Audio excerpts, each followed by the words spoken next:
have any proof of my theories. What's your theory? Because sometimes we get thousands of people like this, and we'll take them to the polling booth, and we won't win the caucus. So, you know, a lot of our supporters are very suspicious about it. But the straw votes have been very confusing. I mean, you've probably read in the paper about what happened up in Maine. I mean, there's just a lot of confusion. They said, well, let's have a recount. They said, well, we can't have a recount. They just write these numbers down on pieces of paper and we throw them away afterwards. So it's that kind of stuff that makes you suspicious because, quite frankly, I don't think the other candidates get crowd like this. And we get them constantly, you know, thousands of people coming out.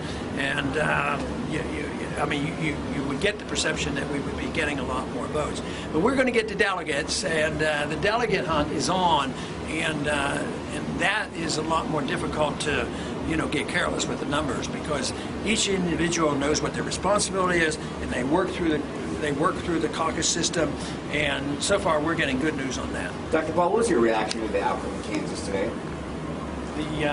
The caucus outcome, Senator Santorum winning the caucus. Nobody even gave me the numbers. I didn't know that. I wonder why we did.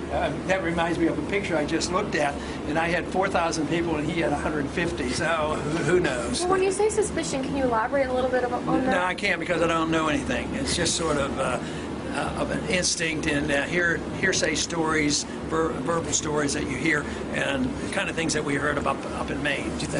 But you do expect the thousands who are coming out to support you, you do expect them to go out and talk and vote for you? Sure, we do. So I mean, they don't come here. Why is this enthusiasm if they're not going to vote?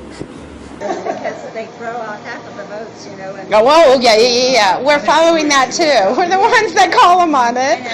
Well, they said, well, they just wrote them on papers. They can't recount them, and they just threw them out. Yeah.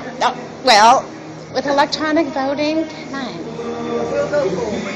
Thank you. Okay, we got to vacate this area now. Okay. Thank you very much. Thank you. We're talking about your CNI here. What's going to take for that to have a broader impact than you've been having in the primaries and caucuses so far? Probably a fairer shake in the national media. I mean, we're going to have the impact. It goes much faster if you get recorded.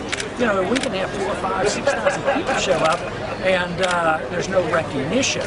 And we do believe that even on some of these votes, sometimes the shenanigans go on. So no, it slows us up. But we say so often, I didn't say it today, that you know, armies and politicians and governments can't stop an idea who's become Victor Hugo. And I think that is true. I think this idea, the time has come, and they will not stop us. Is there vote fraud taking place? And at first people were kind of hesitant to raise the topic for fear of being conspiracy theorists, but I've got to say, even for myself, it's beginning to look almost obvious that vote fraud is taking place. Is this an illusion? Are we just losing this fairly, or is there something unfair going on here? Of course there's voter fraud, but you can't do anything about it unless you have facts, unless you can prove it.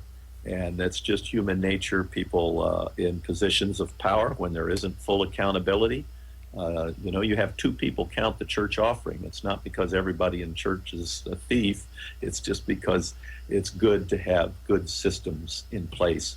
And there are sometimes at the precinct level and at the county level, at the state level there, of course.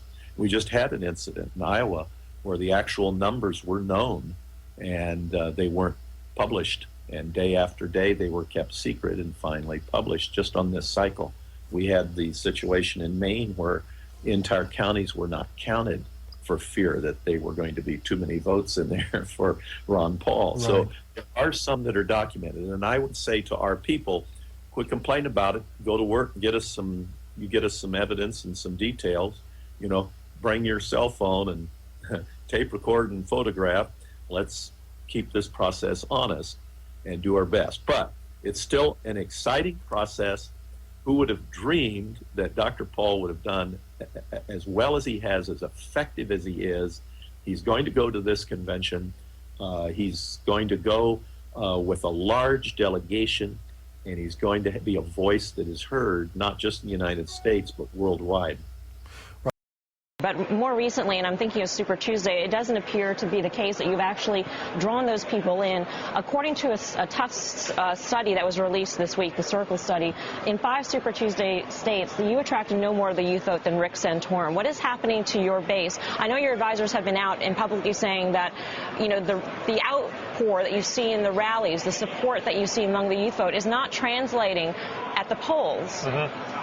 Well, you have to read all the stories about how they count the votes, too, to be fair, because there's a lot of things going on. We can put 4,000 people in a precinct and come up with 2,000 votes, and we actually know where our votes are. So we have a lot of things to contend with, not only the philosophy and the challenge to the status quo, but we also have to challenge the system that can't bear the thought that we would get a lot of credit for what we're doing.